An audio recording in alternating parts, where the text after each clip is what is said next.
Greetings, friends, and welcome to another episode of Voice from the Podcast, the Federation's most wanted secret cousin, sequel, sidequel, prequel, where we reach back to great friends we've had on the main podcast before, and we dive a little bit deeper. We go away from my silly 10 questions, and we talk a bit more into stuff they do, both within the Blake 7 fan sphere, but also some of the great stuff they do beyond. And I'm thrilled to have Martin back on with us. Morning, Martin. How are we doing? Hello, how are you? Yeah, all right, matey. All right. You got any new Blake 7 podcast purchases to talk about? Anything new dropped through the mailbox lately? No, not recently. It's soon my birthday. It's my birthday on in a few days' time. So all the stuff that keeps dropping through the door, I'm not allowed to look at. But... I had my Origins omnibus set turn up a little while back. But I must confess, I've not been able to dive into it yet. I'm still a couple of books behind, so it's sitting right here next to my desk, taunting me daily. Neil and Lou, who did Vindictus, that we're going to talk a little bit about today, I got to apologise to them here in this forum because I still haven't finished reading Vindictus. Oh my God, that is an admission, podcast exclusive. But I shared with you last time. The reason is this Apollo guidance computer book that I'm still reading, which is like, how many pages is this thing? It's like 439 pages of pure NASA goodness. I've been ploughing my way through that, and I've apologised to Neil already, but this is the public apology, Neil. Sorry, I haven't finished reading Vindictus, although I am, as we'll talk about in a minute, in the audio adaptation of said story. We're going to get there for sure. A surprise. But we haven't recorded anything that I haven't already read yet. So I'm kind of like halfway through. No spoilers for you. But I've nearly finished another project I'm working on. And I've said to Neil, when that's finished, I will promise to finish Vindictus before we get to the bits that I haven't actually read. Spoilers. Well, it's worthwhile, since you did hold up the book, it's worth telling the guys out there about two key things. One, you've got this amazing YouTube series where you do stuff with Commodore VIC-20s, hence the book you just held up there. Do you want to quickly say a bit about that? Yeah, absolutely. Thanks. Yeah. So about kids grow up so fast, right, Mike? What would it be now? 2 years ago, my son was 13ish and trying to figure out what to do for GCSEs at school, and had half a mind on doing computing. And I'm in that world. I've been in that world since I was in short trousers and left school, and are still there in various circuitous routes. I've done various roles in my life, but so I thought, how can I advise my son? What if I put myself in his shoes as a 13-year-old? What would have helped me make better decisions in terms of career and what to do? And I know GCSEs, any youngsters listening out there, bit of advice from an old fella. GCSEs aren't the be-all and end-all, nor are A-levels. Your life will take many twists and turns. Best bit of advice, and this was the advice I was trying to give to Will, my son, is do something that you enjoy and you're good at, right? You want your work to not feel like work. Yeah. And a lot of us end up doing things where it really doesn't feel like that. Right? Yeah, absolutely. So, I know it's boring, youngsters, but this is an important time in your life. And really, you need to think about and ask other people what you're good at. Just look at your grades. If you're getting straight A's in English, maybe being an engineer isn't quite the right thing for you. Maybe you should be writing Blake 7 stories. I don't know. But anyway, so the point is, I started a YouTube series with my son. And my first computer was the Commodore VIC-20 back in 1983.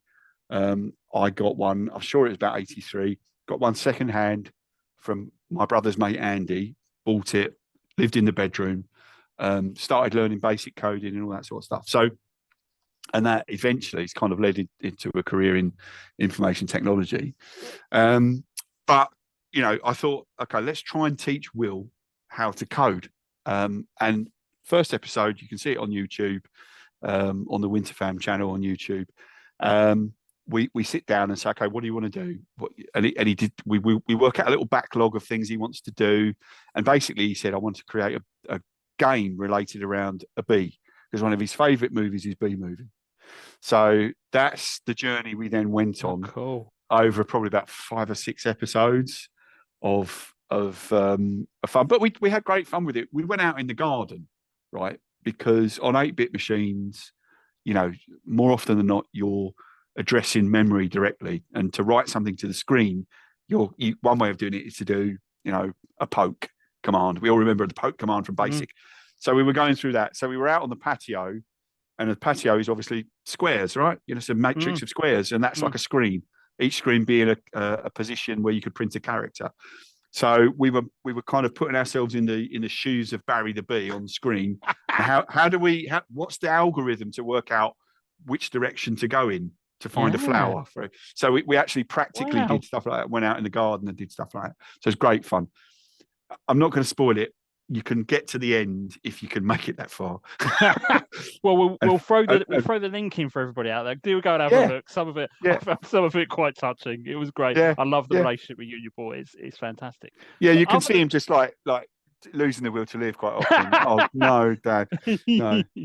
But other than that, also the other thing we're gonna mention, but we'll dive in a bit more detail, is you're a writer as well. You're an author. I am. I in my work, I have often spent time sat in hotel rooms on my own of an evening. I'm not one of those people that would sit in the bar drinking all night. I would find myself sat in front of my laptop, and words there, and words started to flow. And I think probably in about 2016, I started working on something. It had always been like on the bucket list. Was to, ever since Amazon started doing self-publishing, I fancy a crack at that. Because again, taking it back to the decision of what to do at GCSEs, I remember a careers day that we went on at school, and I discussed several options with a careers teacher, as it was at the time, about what to do. I didn't end up taking any of those paths, really. And the path that I took wasn't even discussed, right? But one path I spoke to the guy about was to be a journalist. Because I loved English, I loved to write, I was good at it, and I enjoyed it. Right, I loved writing stories, but never took that path. So the reason I wanted to self-publish is to kind of scratch that itch, tick that box on the bucket list. So anyway, locked away in these hotel rooms of an evening, I started to write a story. And I set myself an achievable goal of writing 1 chapter per month. And that became my first book, heavily based and influenced by my own kids. I've got 3 kids, Luke, Isabel, and Will. And they heavily influenced the story and the ongoing story of what became the Winter family. So, the first book was called The Science of Santa Claus. Available on Amazon and all good online book outlets. No, but and then we moved on to the second installment, which has a 4-letter acronym as a title, COOP, and what that acronym means is kind of laced through the book in various ways.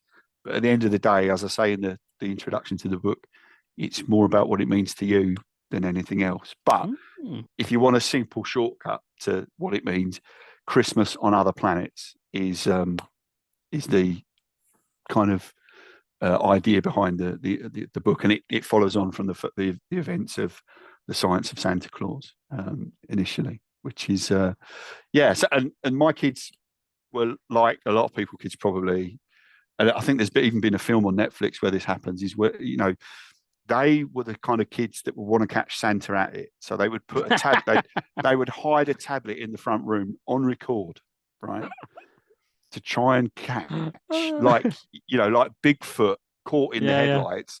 They wanted to catch Santa at it, and that kind of sort of turned into the character of Oliver Winter, who's based on and his sister Megan Winter. And the whole Winter family, mum, dad, grandma, everybody. And they, Oliver is a young man who won't take the world at face value. He's got a talent for scientific inquiry, and he loves chemistry, biology, physics. But he's still at primary school. He's still, he's in his later years of primary school at that time, which is where my kids were at the time I wrote it. They're way older now. But he wants, he won't believe the fairy tales of Santa Claus. He can't see how it's possible. How can that be possible? That this guy travels around the world and does what he does in one night. But there's something deeper going on with all of it, and there's a mysterious stranger that he meets one night, and it all begins to unfold of how it could actually be real. What is the science of Santa Claus? What could be the physics behind it, the biology behind it, the chemistry behind it?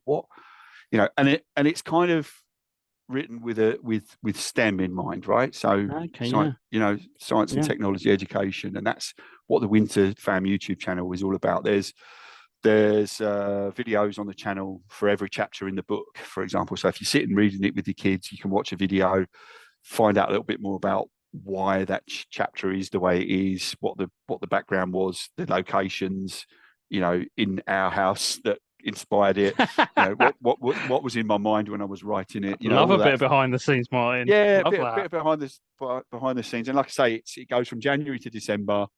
And Oliver and his sister quickly find out that not all kids have the right stuff in terms of that whole Santa mythology, which actually turns out maybe it isn't actually mythology. Maybe the science behind it is something very, very real that's around us all the time. But there's a reason why it's there, and it's the whole. People talk about the spirit of Christmas, right? Really, we're talking about kindness and service to one's fellow man at the end of the day, and that's really what the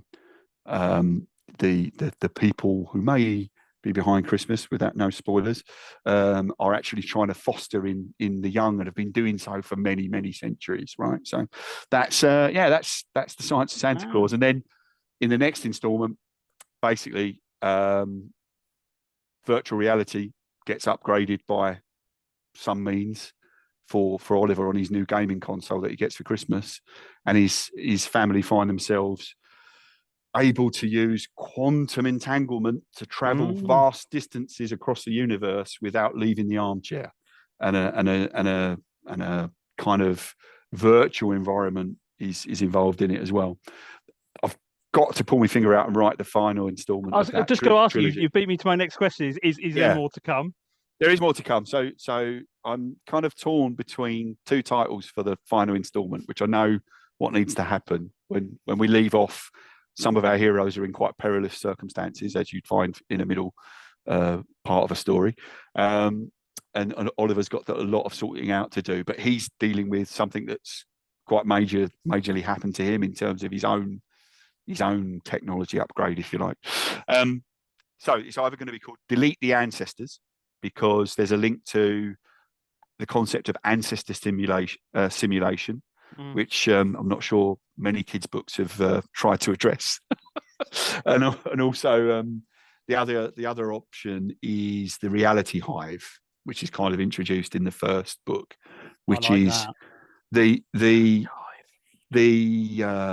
people that may or may not be behind Christmas have amazing computing power, quantum computing power, and they have the ability to model thousands of realities using their systems to play out future scenarios in what they call the reality hive. And one of our heroes' essence, his digitized essence, is lost in that hive, and Oliver needs to find it. The world needs to find that hero.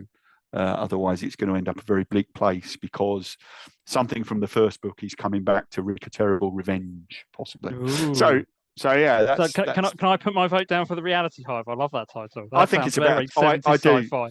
I love that. Because most people might remember Meet the Ancestors on BBC Two, which was an archaeology series. Yeah, exactly. Most 92-year-olds probably aren't going to make the connection with Delete the Ancestors, are they? So actually, yeah, reality hive. That sounds great. It fits with the others. I quite like that. That's really cool. And this isn't the only thing you've written, because of course you've also written one of the short stories in the latest Blake Seven annual. I know, and that was so exciting. That that was like feeling like you've been commissioned to write an episode. That was it feels like that. I remember sitting in the garden and got the email from Graham at Colt Edge last summer, or I think he posted it on Facebook, and you're like, oh my god, here's my name, and it's going to be in something kind of semi-official to do with Blake Seven, and first bit of fan fiction I've ever written. In all honesty, I've not really done it before. But I remember seeing a post on Facebook putting out the call for short stories, and like we said last time, I'm a secret Friday night Blake Seven watcher. Was there with Weapon last Friday night,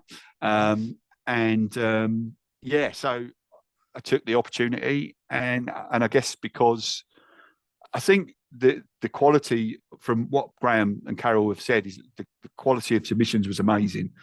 So it's an honour to have been able to score a hit with the first try effectively, and it's not stopped there like we were talking about last episode. I've been writing more stories, but the genesis of my story in the 2023 annuals, if you haven't bought it, one question: why not? Exactly. Good question. Solid question. The genesis is in this little book here. I know the listeners can't see that, but it's a note that I probably wrote 3 or 4 years ago, and it says "boy in a box" over the top, and it says basically Space Hitler raised as a clone, etc., right?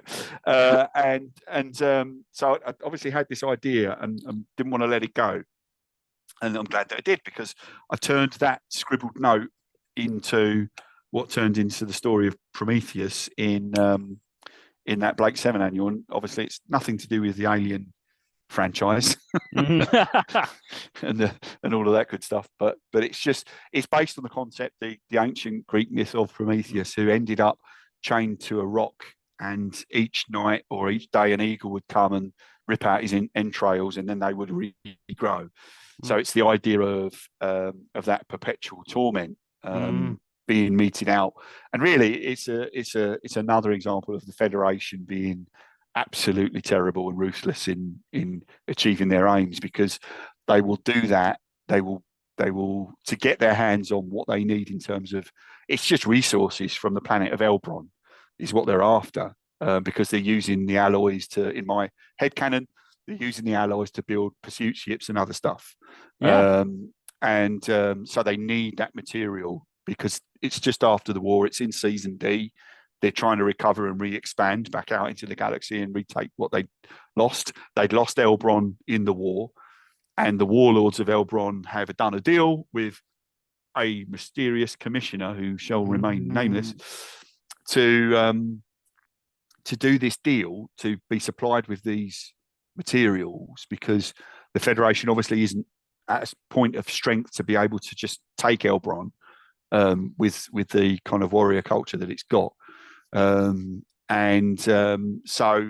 there's a deal done where the warlords of Elbron want to mete out a terrible revenge on this Federation Star Marshal Khan, no relation to Rothov, and spelt differently. So they want to mete out as much revenge on this guy as they can, but he's long dead. But the Federation have cloned him, so there are literally unlimited copies that can be provided to the warlords of Elbron for their pleasure. And so that's part of the terms of whatever agreement they sign for the supply deal with the Federation. And Avon and the gang are dealing with a damaged Scorpio and find themselves kind of Tarrant's pushing. I think he's a bit bored and wants something to do. And Tarrant pushes them to investigate the prison station that orbits Elbron, where they discover this terrible cloning facility and what's going on.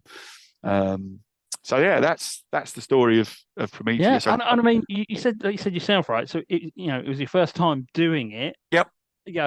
amazing results. And as you said, like, I think it's important to say that in both the annuals, the quality of them as a fan, as a reader, absolutely amazing.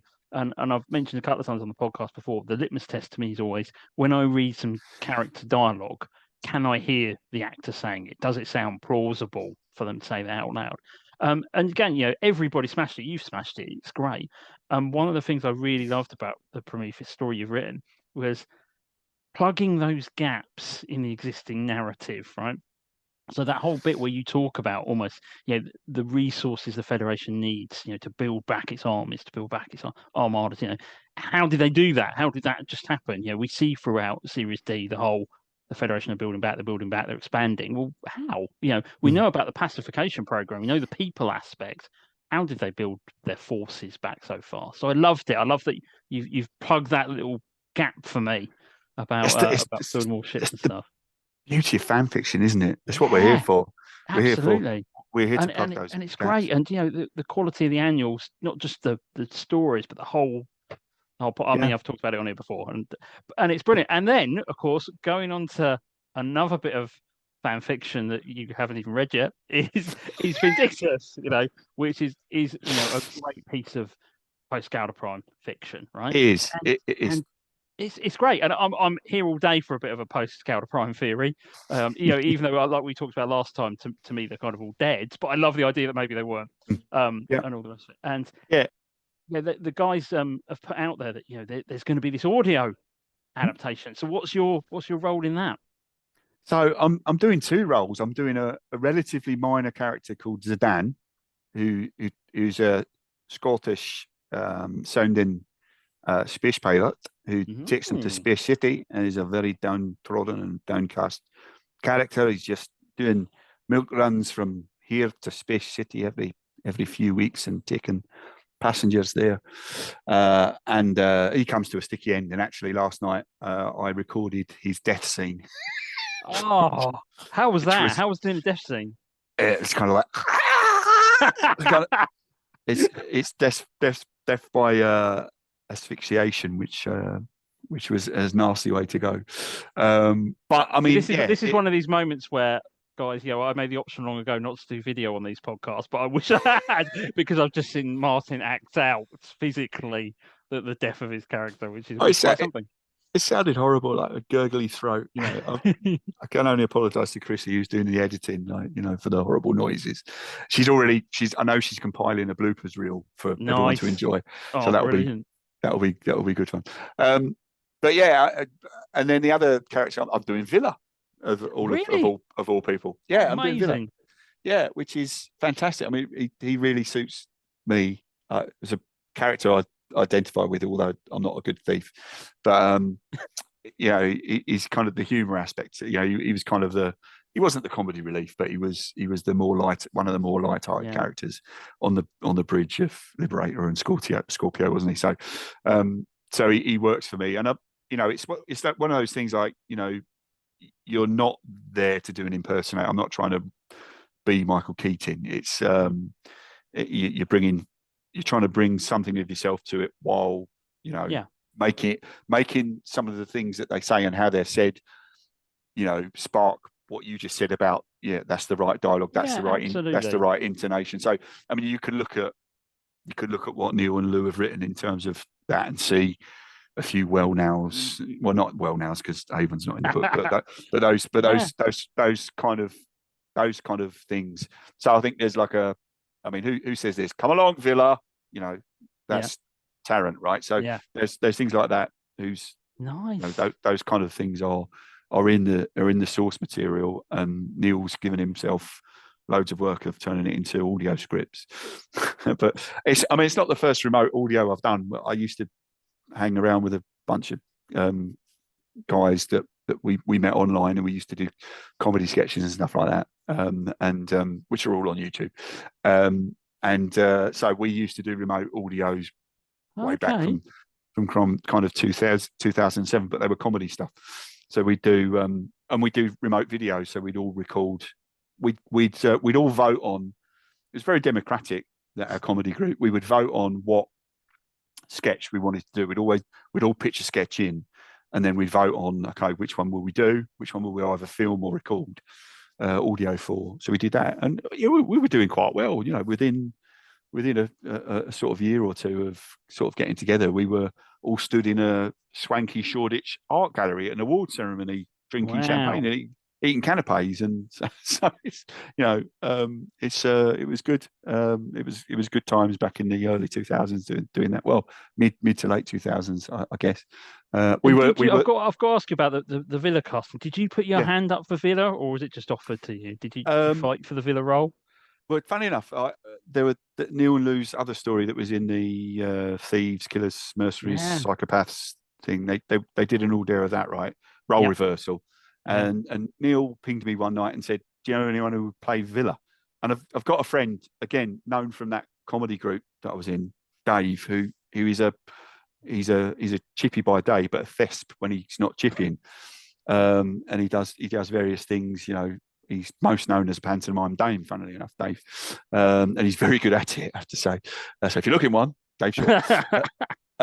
So Dave, I think, did it for the role reversal audio that they did, but couldn't commit to doing all of Vindictus. So I said, well, Neil said, "What do you want to do?" I said, "I'll try out for it. I'll record some lines, see what you think. If you like it, I'll more than happily help you out." So that's how it happened. Excellent. So and it is a great part. I mean, again, not to go down the spoilers, but the book is set a significant amount of time after Gala Prime. So everybody's a bit older and a bit longer in the tooth. They are. And I think we said on the podcast when Neil and Llewellyn were on here before, one of the things I really liked was it wasn't the day after Gala Prime. It was this older, seasoned, worn down, they've been stuck on this planet for 20 years, Villa and Taran. And I really liked their versions of them. You can almost smell their hideout. Oh, yeah, their little in the thing they live in. There's a transport ship that they've made their home in on GP. Spoiler alert. But why didn't they live in the Scorpio wreck? Well, I guess it had been pillaged and shot at too much, hadn't it? But who knows? And in amongst it, so you do all this stuff within the fan community. What more would you like to see done in the fan community? What sort of aspirations do you have with it? How can we all work together a bit better? Well, it is exactly that, actually. I mean, I'd more than happily support other writers because, fan fiction is one thing. But if people are going to really enjoy it, read it, and not be put off, there's got to be an element of quality to it. I think.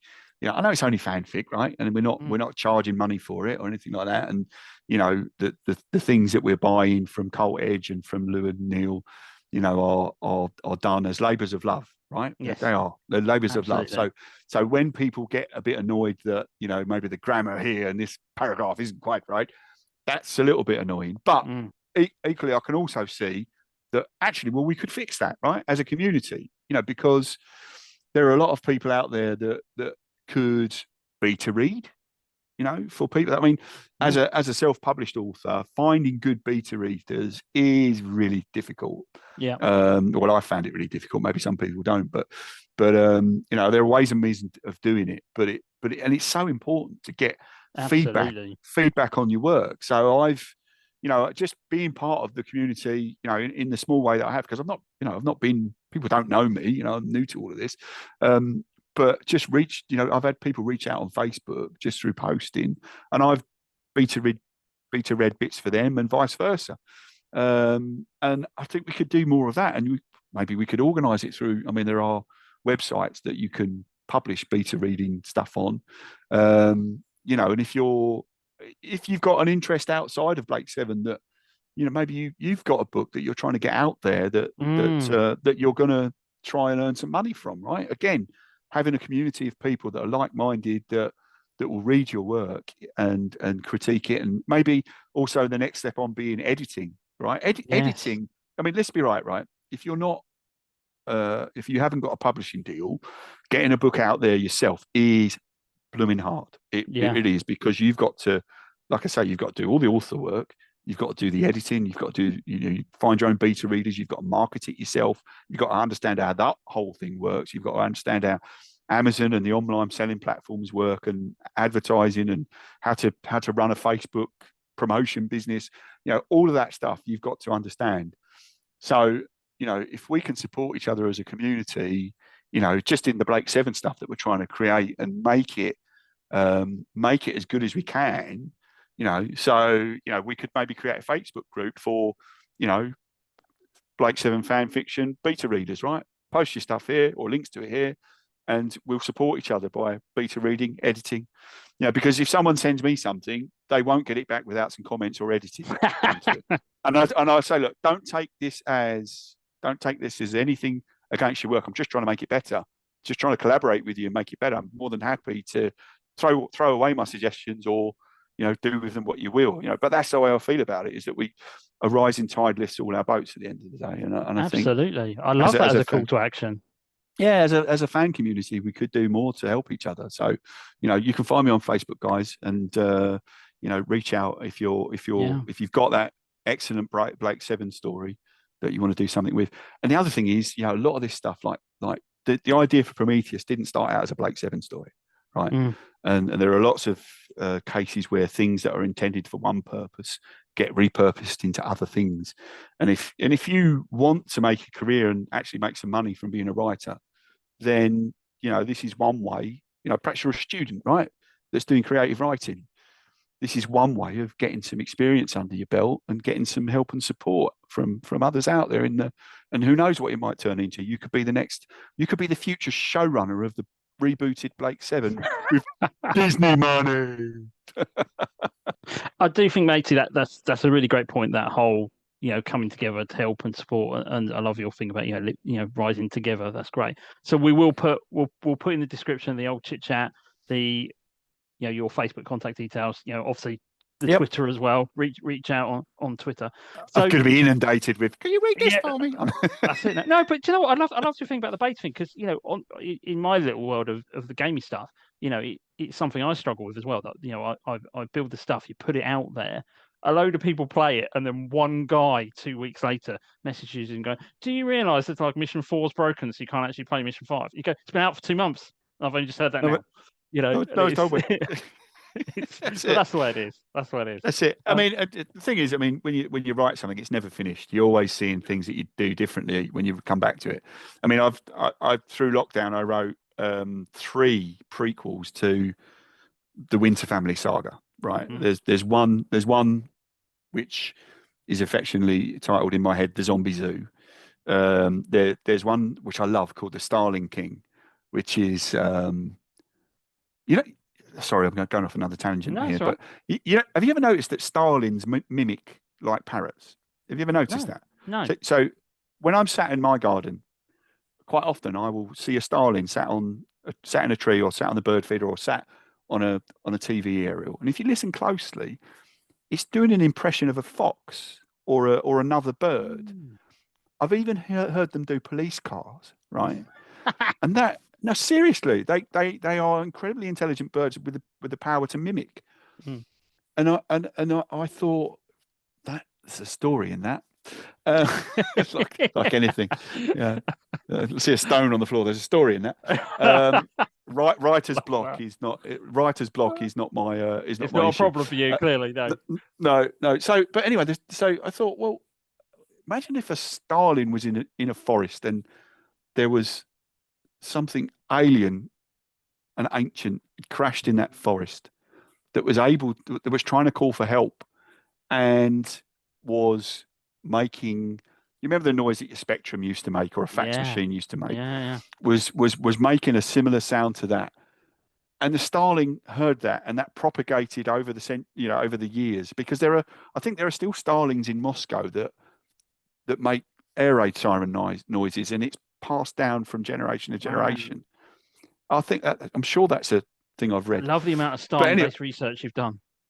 I know. All right. And so there's this. So anyway, there's a prequel to The Science of Santa Claus called The Starling King, which is, it's actually set in communist Romania, which is a place I visited when I was 15 years old on a skiing trip with our school.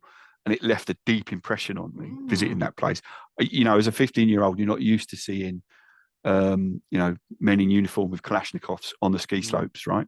It was a real eye opener, and just the poverty, that you saw, and having come home and read about the whole Ceausescu regime and the fear that that society lived under for all those years.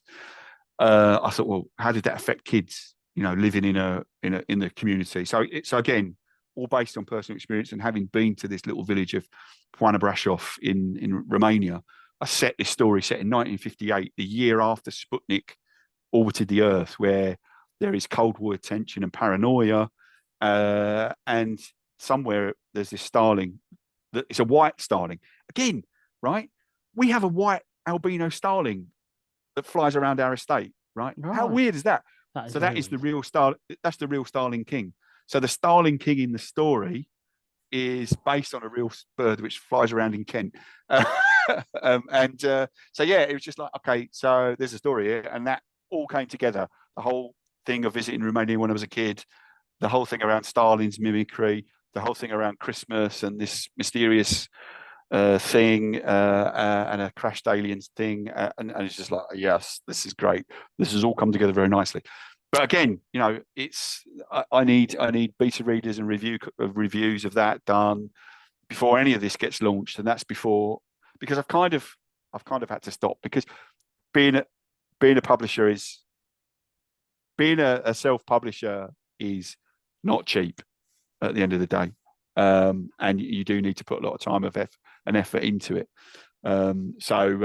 Yeah, I've kind of been on hiatus with Winter Family Saga, but I need to get back to it, get it all finished off, get it out there, and get the Reality Hive rolling. I mean, you've talked about you've got these Winter Fan prequels. Are they going to see the light of day? Are they going to come out? They will. I was, it's just as soon as I can get the resources and the time because I pay for editing. I pay for book covers to be created, right? Because again, it's that thing of quality. If you look at my work on Amazon, you'll see, those covers are inspired by book covers that I loved as a kid. And I went to someone and said, look, this is the kind of art I want to use as inspiration. There's a book that I read when I was a teenager, or probably 11 or 12, called Thunder and Lightnings by an author called Jan Mark, which is about an awkward kid who moves to Norfolk and lives next door to an RAF base and is fixated by the Lightning aircraft. Not those ones we have today, those old ones that are proper. And I loved that story, and that stayed with me and influenced me. And yeah, so the book covers aren't cheap. Editing's not cheap, So again, helping each other as a community in a cost-effective way is something we should do as a bunch. Absolutely. And are we going to see more Blake 7 stuff that you've mentioned emerging? Well, there's definitely that ordeal story, which I love. There's actually an alternate draft of Prometheus, which I'll put up if anyone's interested.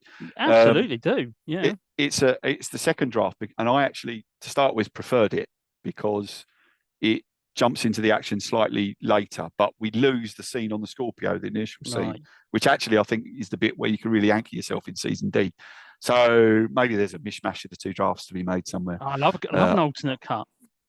Yeah, there's an alternate cut because I feel the version in the annual is the ending's rushed because I was running out of time and running out of words because we only had 4,000. We only had 4,000 words to work in. And it's hard. It's hard. This is one of the skills of editing is to cut out enough. And the ordeal story started out at 13,000 words. It's now down to like 7 or 8, and that's just through. Right, okay, condense that paragraph into a sentence. At the end of the day, it's difficult to do. So I'd like to turn that into an actual. I'd like to do something like Neil and Lou have done and do a novel, and I've kind of got an idea forming where there's a few ideas that I'm stitching together. So again, another slightly inebriated text conversation with Neil was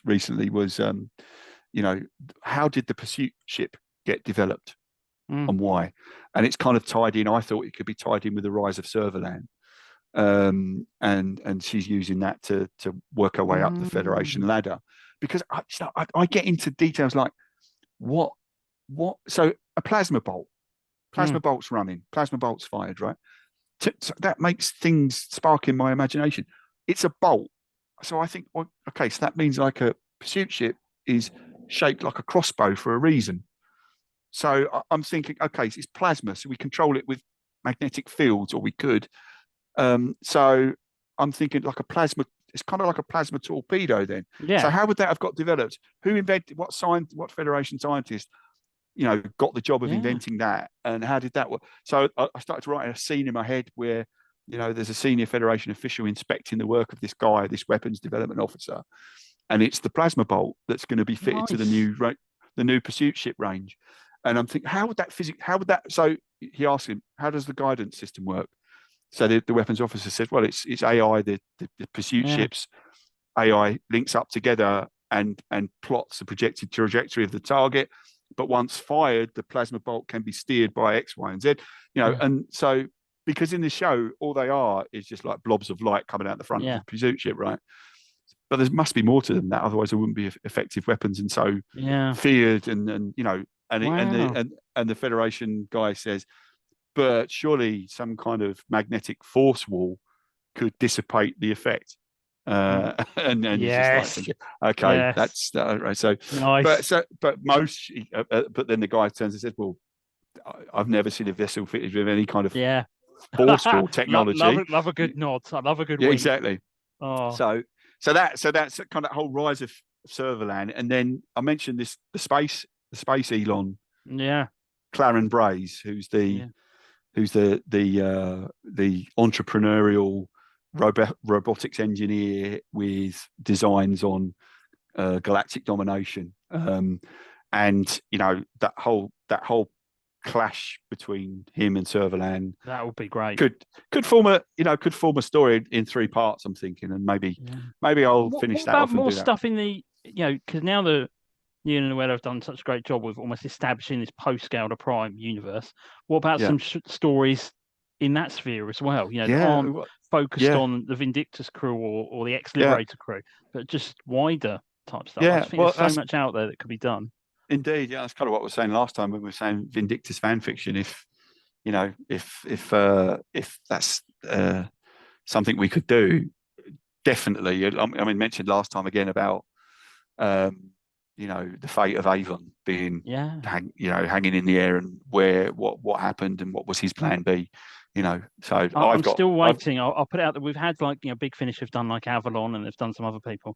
I'm still waiting. I've been waiting, 3/4 of my lifespan for Where's My True Papa narrative. That guy was in it for like 30 seconds and he made such an indelible mark on my childhood.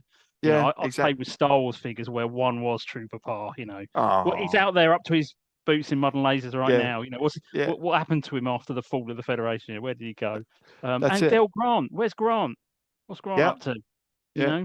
There were so many potential. I mean, my Trooper Pa in Prometheus was Trooper Lee, who unfortunately turns up at the wrong place at the wrong time, knocking on the wrong door, and meets Sulin in a bad way. But it was a good end. He got that was a great way out. That was quite good. I love that. Yeah, he died in a blaze of glory. Yeah. Exactly. But Martin, look, conscious at time, my friends. Yes, it's been absolutely fantastic to have you back on. I hope you'll come back. Maybe we're going to do a bit of a Vindictus audio special, I think, when that's a bit closer. So hopefully, as part of the cast, you'll come back and join us for a bit of that as well. Most certainly. Brilliant. We will put all the links that we've talked about today in the comments. So do take a look. Do reach out to Martin as he's offered. He's going to be drowning in Facebook requests. That could turn out to be a really bad idea, couldn't it? But thanks for listening, guys. We'll keep doing it as long as you're listening to it. So thanks again. Thanks, Martin. Take care. Bye-bye. Bye-bye.